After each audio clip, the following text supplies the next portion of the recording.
నమస్కారం, welcome to I dream ధర్మ మార్గం కార్యక్రమానికి స్వాగతం. నేను మీ విజిత. నమస్కారం గురుగారు. శ్రీమాత్రే నమః. గురుగారు, చాలా మంది పూజల విషయానికి వచ్చేసరికి ఇంట్లో నిత్యం దీపారాధన చేస్తుంటారు, ఆలయానికి వెళ్ళడానికి వీలు పడదు. అలాంటి వాళ్ళు శివుడికి అభిషేకం చేయాలన్నా లేదా ఇంకా వేరే దేవుళ్ళకి ఎవరికైనా అభిషేకాలు ఇలాంటివి చేయాలన్నా విగ్రహం ఉండాల్సిందే అని విగ్రహాలు తెచ్చి ఇంట్లో పెట్టుకుంటారు. ఎవరో ఒకరు చూసి అలా విగ్రహాలు ఇంట్లో పెట్టడం తప్పు, అసలు నువ్వు పూజలు చేయడం కాదు కదా, పెద్ద దోషము, ఏదో ఒక చిన్న బీజం నాటిపోతారు వాళ్ళకి. దానికి టెన్షన్ పడిపోతుంటారు, నిజంగా విగ్రహం పెట్టుకోవద్దేమో, ఇలా రకరకాల సందేహాలు ఉంటాయి. ముఖ్యంగా శివలింగం ఇంట్లో పెట్టుకోకూడదని అంటారు. మరి శివయ్యకు అభిషేకం చేసుకోవాలంటే ఆలయానికి వెళ్ళడం కుదరదు కాబట్టి ఇంట్లో ఉండాల్సిందే కదా అని ఆలోచించే వాళ్ళు కూడా ఉంటారు. పెట్టొచ్చు అంటారా గురుగారు ఇంట్లో శివలింగం? ఎవరి నమ్మకం మీద ఆధారపడింది. ఇప్పుడు నేను పెట్టచ్చని చెప్పినా వాళ్ళు చూసేవాళ్ళు ఆహా గురుకరణమై పెట్టచ్చన్నారు వాళ్ళు పెడుతుంటే మళ్ళీ ఇంకో వీడియోలో అన్న పెట్టకూడదు చచ్చిపోతారు అంటే తీసి పారేస్తారు, ఏ చెట్టు కింద పడేస్తారు. ఈ మనోధైర్యం ఉండాలి. లేకపోతే ప్రతి ఒక్కరు ఊపిస్తారు. నన్ను నమ్మకండి, వాళ్ళని నమ్మద్దు. మీ గట్ ఫీలింగ్, ఆ శివలింగం లేకుండా నేను ఉండలేను అన్న స్థిరమైన అభిప్రాయం రాండి, ఏమైనా పర్వాలేదు అని ఆ భక్త కన్నప్పలాగా ఆయన నోట్లో నీళ్లు పోసుకుని పుక్కిలించి ఉమ్మేడండి శివలింగం మీద. అప్పుడు ఆయన భావన ఏంటి? నాకు పాపం వస్తుందా? కాలు తీసి పెట్టుకున్నాడు మార్క్ కింద.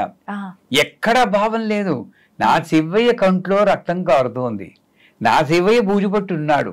ఈ భావంతో చేస్తే నువ్వు ఎంత విగ్రహం పెట్టుకున్నా శివలింగం పెట్టుకున్నా, ఆ గుబ్బాలమ్మ అని ఇంత రాయి తీసి పెట్టుకున్నా, ఏ రూపంలో పెట్టుకున్నా నిన్ను రక్షించేవాడే భగవంతుడు. సో నాకు వాళ్ళు చెప్పారు వీళ్ళు చెప్పారు వాళ్ళని బ్లేమ్ చేయడం తప్పు, మనదే తప్పు. ఎందుకు వినాలి? నాకు శివలింగాన్ని పెట్టుకోవాలంటే నీకు ఎందుకు అనుమానం వస్తుంది? శివుడు శ్మశానవాసి. ఆ శ్మశానం నా ఊరు చివరో, ఇప్పుడు ఊరు మధ్యలోనే ఉంటున్నాయి శ్మశానాలు, అప్పుడు ఊరు చివర ఉండేవి. ఊరి మధ్యలోనూ ఉన్న శ్మశానం కాదు ఆ శ్మశానం, ఇది శ్మశానం. దేహంలో ఇది మేర అంటారు, అందుకే విభూతి పెట్టుకుంటాం. అంటే ఏమిటి? ఎప్పుడైనా ఇలా అయిపోవాల్సిందే నేను, ఎవరైనా సరే. అది నాకు గుర్తు తెస్తున్నాడు, వీడే శివుడు. భూత భవిష్యత్ వర్తమాన కాల రూపంలో ఉన్న త్రినేత్రుడే శివుడు. ఎక్కడున్నాడు శివుడు అంటే? శ్మశానం అంటే ఇది కాదు, అది కాదు, ఇది. అది అర్థం చేసుకుంటే నాకు భయం ఉండదు.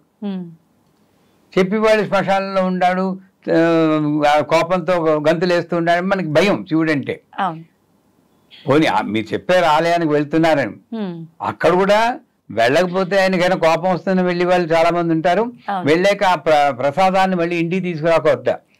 నిజమైన గురుగారు అంటూ చెప్తున్నాను. ఆకోదట్టా అన్నాను కానీ ఆకోదు అనలేదు. ఆ తెల్ల పువ్వు ఏదో ఇస్తారు, ఇస్తే మరి ఇంటికి తీసుకురాకూడదు అనుకుంటున్నారు మనం. ఇంటికి తీసుకొస్తే అశుభం, శ్మశానం.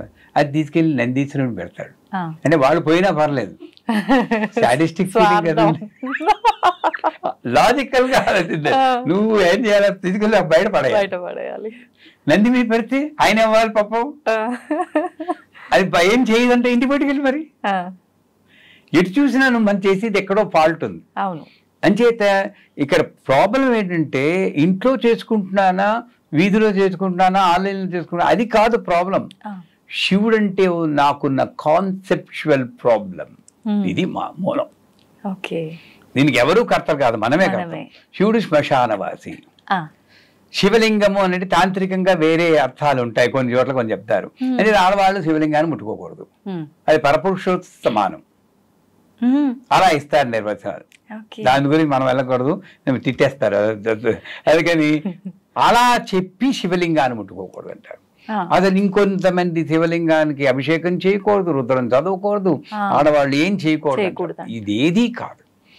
ఒకవేళ నిజంగా అదే నిజమైన ఏదైతే అవుతుంది, నేను ఆ శివయ్యకి అభిషేకం చేయకుండా ఉండలేను అని చిన్న శివలింగం తెచ్చుకోను.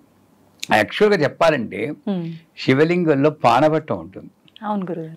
ఇక్కడ శివుడు, ఇదేమో ఫీమేల్ అమ్మవారు, ఇదేమో అయ్యవారు.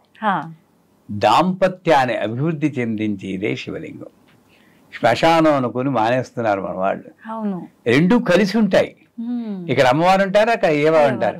ఇద్దరికి ఒకేసారి అభిషేకం చేసే అదృష్టం శివలింగంలో ఉందర్రా బాబు, ఎందుకు వదులుకుంటారు? గురుగారు నిజంగా ఎంత అర్థం ఉంది దీంట్లో, ఎంత మూర్ఖంగా ఆలోచిస్తున్నారు. అది మూర్ఖత్వం అనలేదు, అది కూడా ఎందుకు అనుకోవాలి? వాళ్ళకి పాపం ఎక్కడో చదువుతారండి, ఏదో చేస్తారు, బలహీనంగా కొట్టుకుంటూ ఉంటారు, వీళ్ళే తప్పులు చేస్తారు. ఇప్పుడు నాకు వచ్చి ఎవరైనా సరే నువ్వు ఇలా బాహాటంగా మంత్రాలు చదివిస్తున్నావు, చాలా పాపం అంటే, ఆహా అలాగా, మీ స్కూల్ ఆఫ్ థాట్ అది, నా స్కూల్ ఆఫ్ థాట్, నా గురువు ఇలా చెప్పారు, పర్లేదు 70 ఏళ్ళు బతికేనా, ఇంకెన్నాళ్ళు పోతాం, బతుకుతాం, అంతే. గుండు వికలాన్ని బతికాం, బ్రహ్మాండమైన లైఫ్ ఉంది. Why should I fear? ఆ ఆత్మస్థైర్యం లేకపోవడమే లోపం. అంచేత అదొకటి. ఈ శివలింగాన్ని తెచ్చుకున్నాక సింప్లెస్ట్ పూజ శివలింగాన్ని చేయొచ్చు. ఎందుకంటే బోళాశంకరుడు అన్నాడు, అభిషేక ప్రియ అనుకోడు. కానీ లేక విష్ణుమూర్తి అంటే కోపం కాదు, ఆయన్ని ఆరాధిస్తాం. ఏలకుల మాల పూజ అని చెప్పి చాలాసార్లు చెప్పుకున్నాం. ఆయన అలంకార ప్రియ. ఓహో పూలు దండలు వేసేసి భోగాలు చేసి అలంకారం చేయాలి, భోగాలు చేయాలి. అమ్మవారేమో స్తోత్ర ప్రియ. ఇందాకనేమో షూటింగ్ ముందు అనుకున్నాం, ఆడవాళ్ళని కాస్త పుడితే చాలు ఐస్ అయిపోతారు, అది తెలియక అభివరిస్తున్నారు మా వాళ్ళు అనుకున్నాం. లాజిక్ మిస్ అవుతున్నారు, లాజిక్ మిస్ అయిపోతుంది. కాస్త బాగుంది, ఆ చీర బాగుంది, చాలా బాగుంది అనుకుంటే అయిపోద్ది. అందుకని అమ్మవారు స్తోత్ర ప్రియ, విష్ణువు అభిషేక అలంకార ప్రియ, శివుడు అభిషేక ప్రియ. ఆ అభిషేకం కూడా ఆయనతో పంచామృతాలు పోయి అది పోయి ఇది పోయి అంటలేదు, మనకోదో వెరైటీగా ఉంటే బాగుంటుంది, తృప్తి కోసం చెప్తున్నాం. అందులో గంధోదకంతో చేయొచ్చు, గంధంలో నీళ్ళలో గంధం వేసేయచ్చు, విభూది ఉదకం అంటే విభూది వేసేయచ్చు, రుద్రాక్షలు వేసేయచ్చు, బిల్వాల పత్రాలు వేసేయచ్చు. ఆఖరికి మామూలు మంచినీళ్లు పోసైనా చేయొచ్చు. ఆయనకి కావాల్సింది ఓం నమ శివాయ, భక్తితో కృతజ్ఞత తెలపడమే. అది ఏమి సింపుల్ గా చేసుకోవచ్చు. అటువంటి శివయ్యని చూసి భయపడుతున్నామా? సో హాయిగా శివలింగం ఇంట్లో పెట్టుకోవచ్చు. విగ్రహాలు కూడా మనం అనుకుంటే రావు, కొనుక్కోం మనం. అమ్మవారికి దయ ఉంటేనే మన ఇంటికి విగ్రహం వస్తుంది. విగ్రహం ఇంతే పెట్టుకోవాలి, అంత పెట్టుకోకూడదు, ట్రాన్స్ఫార్మర్ తీసుకొచ్చి ఇంట్లో పెట్టుకుంటావా అని కొంతమంది చెప్తూ ఉంటారు. నిజంగానే పొరపాటు నేను ట్రాన్స్ఫార్మర్ తెచ్చి పెట్టుకున్న ప్రేమతో, వేరే విధవ నా శక్తి ఏదో తెలియకుండా పెట్టుకున్నాడు అని ఆవిడ చల్లబడి ఐస్ కూలర్ లా కాపాడుతుందని నమ్మకం నాకుంది. కాబట్టి నేను ట్రాన్స్ఫార్మర్ కూడా భయపడను. దానికి భయపడి వాళ్ళు అదో ట్రాన్స్ఫార్మర్ ఇది మామూలు అనుకుంటా. ఇది ఈ లాజిక్లు ఏవి లేవండి.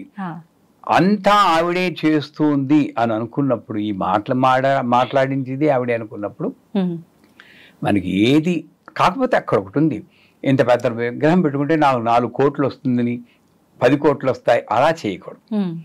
బాగుంది కాస్త ఈ మాత్రం ఉంటే గానీ నాకు కనెక్ట్ అవ్వలేకపోతున్నా. ఇంత విగ్రహం ఉందనుకోండి, ఏం కనెక్ట్ అవుతాను దాంట్లో? ముక్కు మొహం ఏం తెలియదు, అన్ని అలుక్కుపోయి ఉంటాయి, వేళ్ళు సరిగ్గా కనబడవు. అంచేత అన్నీ కనబడేంత రీజనబుల్ హైట్ లో ఏ విగ్రహమైనా ఇంట్లో పెట్టుకోవచ్చు. రూపులో అమ్మవారితో కనెక్ట్ అవ్వచ్చు, శివలింగం రూపంలో పెట్టుకోవచ్చు, శాలిగ్రామం రూపంలో పెట్టుకోవచ్చు, ఏ రూపంలో ఒక రూపం. ఈ గిరిజనులు ఏం చేస్తున్నారండి, చిన్న రాయి ఉంటుంది, ఆ రాయిని పెట్టుకుని అదే ఆ నమ్మకంతో మనం చేసినప్పుడు ఏది చెడు కాదు. గురుగారు, చాలా మంది విగ్రహాలని పూజ రూమ్ లోనే కాకుండా ఇంట్లో హాల్లో డెకరేటివ్ ఐటమ్స్ గా కూడా పెట్టుకుంటూ ఉంటారు కదా, బెడ్రూముల్లో, హాల్లో, మనం కూర్చునే సిట్టింగ్ ఏరియాల్లో అలా పెట్టుకోవచ్చు అంటారా? తప్పేం లేదంటారా గురుగారు? మీరు ఈరోజు ఏంటి షష్ఠే సప్తమ తెలియదు, విరకాట పెట్టడానికి నిర్ణయించుకుని మొదలు పెట్టినట్టున్నారు. నన్ను అడిగితే అలా పెట్టడమే కరెక్ట్. లాజికల్ గా చూడండి, మనమేమో మామూలు ఇళ్లలో భార్యాభర్తలు వాళ్ళు ఏకాంతంగా బెడ్రూమ్ ఉండాలి, పిల్లలకి వాడికో స్టడీ రూమ్ ఉండాలి, వీళ్ళకో స్టడీ రూమ్ ఉండాలి, గెస్ట్కో స్టడీ రూమ్. పాపం విష్ణుమూర్తి, లక్ష్మీదేవి, శివుడు, పార్వతి, వినాయకుడు వీళ్ళందరికీ ఏకాంతం అక్కర్లేదు కదా. వాడి ప్రాణంతో ఉన్నారంటే ఒక వేర్ హౌస్ లో చేసి పెట్టేసుకుంటున్నాం మనం పూజని, స్టోర్ రూమ్. నన్ను అడిగితే సర్వదేవ నమస్కారం కేశవం ప్రతిగచ్చతి అంటుంది శాస్త్రం. నువ్వు 10 విగ్రహాలున్నా నీ రూములో, మీ పూజ రూములో ఒక్క విగ్రహాన్ని చేసినా అందరికీ వెళ్ళిపోతుంది. అది నిజం. ఏకైవాహం జగత్యత్ర తృతీయాక మమా పరా అంటుంది 10వ అధ్యాయంలో అమ్మవారు. 10వ 11వ అధ్యాయం. అంటే ఉన్నది నేను ఒక్కదాన్నే, బ్రాహ్మి, మాహేశ్వరి, కౌమారి, వైష్ణవి అంటే రకరకాల రూపులు. అంచేత అన్ని విగ్రహాలు ఏదో మోతుతో తెచ్చుకున్నా కూడా ఒక విగ్రహం చేసినా అన్నిటికీ వెళ్తాయి. నువ్వు అన్నిటికీ పూజ చేయాల్సిన అవసరమే లేదు మనకి. మనం ఏం చేస్తున్నాం, విగ్రహాలు 4 వినాయకుళ్ళు, 5 ఆంజనేయ స్వాములు, 4 షిరిడి సాయిబాబా. అవునా కదా? వీళ్ళకి మూతలు కూడా తీరు పాపం. సెల్ఫిన్ పేపర్లు వాళ్ళు వేసి ఉక్కిరి బిక్కిరి అవుతుంది. నేను ఎప్పుడైనా పూజ చూసావా మా గతి అన్నట్లు ఉంటుంది వాళ్ళు. ఎందుకంటే మూత తీస్తే మళ్ళీ కడుక్కోవాలి కదండి, మార్చిపోతాయి వెండి విగ్రహాలు. తప్పేనా? నేను ప్రతిరోజు భయంతో ఇక్కడ చూపించు, ఇక్కడ చూపించు, ఇక్కడ అందరికి చూపించాలి, అందరికి పూలు పెట్టాలి, నైవేద్యం అందరికీ తినిపించాలి. ఈ భ్రమలో పడి కొట్టుకుంటున్నాం. అందుచేత మీరు అడిగింది మంచి ప్రశ్న. నన్ను అడిగితే పూజ రూమ్ అంతా కొంచెం ఖాళీ చేయండి, చేసి ఒక్క విగ్రహం, మీకు నచ్చిన విగ్రహం, కులదైవం అంటూ ఉంటారు, వెంకటేశ్వర స్వామి, దుర్గాదేవి, వాళ్ళని పెట్టుకోండి. ఓ దీపం పెట్టుకోండి. మీకు దీక్ష ఇచ్చిన గురువుగారు ఉంటే ఆ గురువుగారు ఫోటో పెట్టుకోండి. మిగతా విగ్రహాలన్నీ వీళ్ళందరినీ పిల్లల రూముల్లోనూ, పిల్లలు మీ ఇంట్లో పిల్లలు ఉంటారు, వంటింట్లో ఉండాలి. వంటింట్లో కూడా అక్కడ సమయపుర అమ్మ అని ఒక అమ్మవారు ఉన్నారు. ఆవిడ అక్కడ ఉంటే చాలా మంచిట, అగ్ని జ్వాలలా ఉంటుంది. అక్కడ చైతన్యవంతమైన ఫుడ్ తయారవుతుంది అంటారు. ఏదైనా సరే అన్నపూర్ణేశ్వరి విగ్రహాన్ని అక్కడ పెట్టుకోవాలి. ఆవిడ రక్షణ వల్ల అమృతం అవుతుంది. సరస్వతి దేవి విగ్రహాన్ని మన పిల్లల రూపంలో పెట్టుకోవాలి. వాళ్ళకి ఒరే అమ్మవారు ఉంది, పొద్దున్న ఏదో ఒక దానం పెట్టుకుంటే పెట్టనంటారు, కానీ మర్నాడు కొంచెం భయం ఉంటుంది. ఒకసారి ఇలా పడేస్తూ ఉంటారు. మెల్లిమెల్లిగా కొంచెం పూజలు నేర్చుకుంటాం. సో ఇలాగా మన ఇంట్లో పిల్లల్ని కూడా మనం మార్చుకోగల శక్తి ప్రతి విగ్రహాన్ని అన్నింటిలో మన ఎంట్రన్స్ లో వారాహిదేవి విగ్రహం పెడితే లోపలికి నెగిటివ్ ఎనర్జీ రాకుండా దుర్గాదేవి, హనుమంతుడు, దుర్గాదేవి, గణపతి, ఈ 3 విగ్రహాలు ఎంట్రన్స్ లో పెడితే లోపలికి వచ్చే శక్తిని అవి చెక్ చేస్తూ ఉంటాయి. వీధి షోలో ఉన్నా కూడా ఈ 3 విగ్రహాల్లో ఒక విగ్రహం పెట్టమంటారు వాస్తులో. అంచేతే లివింగ్ రూమ్ లోనేమో వీళ్ళ ముగ్గురులో ఒకళ్ళని హాయిగా వాళ్ళు అమ్మయ్య మాకు థ్యాంక్స్ చెప్పుకుంటాడు దేవుడు, గురుకరణామయ్య చెప్పారు, మాకు కొంచెం ఫ్రీడమ్ వచ్చింది అనుకుంటారు. వీళ్ళందరినీ డిస్ట్రిబ్యూట్ చేయండి. అప్పుడు ఏంటి, నాకు పూజ రూమ్ కాదు, ఇల్లే దేవాలయం అవుతుంది. మనం ఆ ఛాన్స్ పోగొట్టుకుంటున్నాం. ఇక్కడ మాత్రం నేను ఒకసారి చెప్పాను, అనియన్ అపరిచితుడు అని సినిమా వచ్చింది కదా, విక్రము ఎలా ఉంటాడు, ఇలా తిప్పేటప్పుడు వాడి మారిపోతుంది. మనం అందరం అపరిచితులమే, పూజ గదిలో మాత్రం ఇలా ఉంటాం. బయటకు వచ్చేటప్పటికి ఏమవుతుందని మనకి. అవునవును, నేను ప్రతి రూములోనూ ఒక విగ్రహం పెడితే ఈ అపరిచితుడు చచ్చిపోతాడు. భయం ఉంటుంది ప్రతి అమ్మో. గురుగారు, ముఖ్యంగా ఇప్పుడు మనం మాట్లాడుకున్నట్టు హాల్లో, ఇంట్లో, వేరే ప్లేస్లలో కాకుండా పూజ గదిలో పెట్టిన విగ్రహాలని మనం కొత్త విగ్రహాలు తెచ్చుకుంటాం. అలా కొత్త విగ్రహాలు తెచ్చుకున్నప్పుడు పాత విగ్రహాలని, పాత దేవుడి ఫోటోలని ఏం చెయ్యాలి అని చెప్పి ఒక సందేహం అయితే ప్రతి ఒక్కరిలో ఉంటుంది గురుగారు. నిజంగా ఆ పాత విగ్రహాలని ఏం చేస్తే బాగుంటుంది అంటారు గురుగారు? తెలియజేయండి.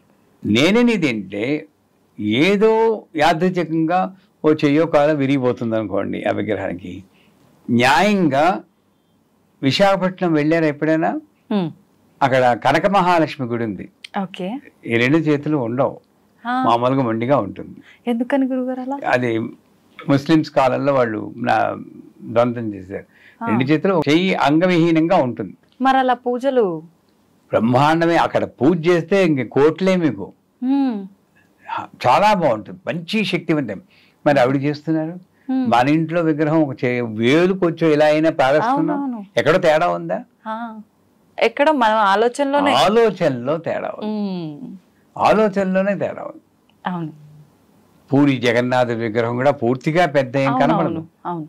సో ఆ రకంగా చూస్తే ఒకవేళ విగ్రహం కొంచెం ఏదో కాస్త విరిగినట్టు అనిపిస్తే మనం బలహీనం కాబట్టి ఎప్పుడు దృష్టి వేలు విరిగింది అనుకుంటాం. ఒకటి దాన్ని మర్చిపోవడానికి కొంచెం పక్కన పెట్టేసి అలాగని పూర్తిగా పాడైగా వీళ్ళు ఏం చేస్తుంటారు, ఎక్కడ చదువుతారో తెలియదు, ఏ వీడియో చూస్తారో తెలియదు, ఆ విగ్రహాన్ని చెట్టు కింద పడేస్తారు. తప్పేనా? అవును. ఇన్నాళ్ళు నువ్వు పూజ చేసేవా, నీ సంసారాన్ని రక్షించిందా? ఒక్క వేలు కొంచెం ఇలా అయితే చెట్టు కింద పడేయడం అంత తప్పు. బోరు మండు ఆ దేవుడు, రేయ్ నిన్ను రక్షించింది నేనేం రా, నన్ను బయటపడేసావు రోయ్ అని అంత వేడవుడు. మరి అలా ప్రతి ఒక్కటి కూడా మనం పాడేయకుండా పక్కన పెడుతూ ఉంటే ఒక స్టోర్ రూమ్ లాగా అన్ని నిండిపోయి ఉంటాయి కదా గురువుగారు. తెచ్చుకోవద్దంటాను నేను, ఒక్క విగ్రహం చాలు. వాళ్ళు ఇచ్చారు వీళ్ళు ఇచ్చారంటే నాకు ఇచ్చిన విగ్రహాన్ని మళ్ళీ మీలాంటి వారు ఏదో బర్త్డేకి వస్తే అమ్మ ఇది పెట్టుకు చేసుకోండి, చాలా బాగుంటుంది. ఓ మంత్రం కూడా చెప్పండి, హ్రీం మహాలక్ష్మి అని. మనకి ఇవ్వడానికి భయం. గొప్ప మనసు ఎవరికి లేదు గురువు గారు, అంత గొప్ప మనసు లేదు. ఎందుకంటే భయం నాకు. లక్ష్మీదేవి విగ్రహం ఇస్తే నా సంపద అంతా పోతుంది. నిజమే. సో నా సంపద నాకు ఇక్కడ లేదు, విగ్రహాల్లోనే ఉంది. అంతే. ఇవన్నీ కాన్సెప్చువల్ మిస్గివింగ్స్ అంటారు. అంచేత ఒక్క విగ్రహం పెట్టుకోండి, ఎక్కువ విగ్రహాలు తెచ్చుకోవద్దు. ఆ ఒక్క విగ్రహం కూడా కర్మగా ఏదైనా చిన్న భంగం అయితే పక్కనే పెట్టండి. ఆ విగ్రహానికి మీరు పట్టించుకోకలేదు, కొత్త విగ్రహాన్ని పెట్టండి.